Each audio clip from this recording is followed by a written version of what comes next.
Madam, मार्कशीटची total काढण्यासाठी कोणता formula use करायचा?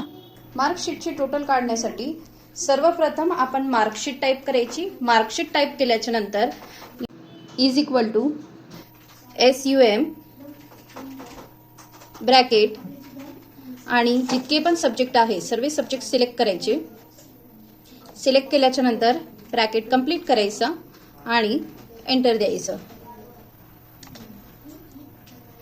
दुसरा formula is equal to subject select करायचा, प्लस कीबोर्डमधनं प्लस प्रेस करायचं, पुन्हा दुसरा सब्जेक्ट सिलेक्ट करून कीबोर्डमधनं प्लस प्रेस करायचं आणि अशा पद्धतीने सुद्धा तुम्ही टोटल मार्क काउंट करू शकता.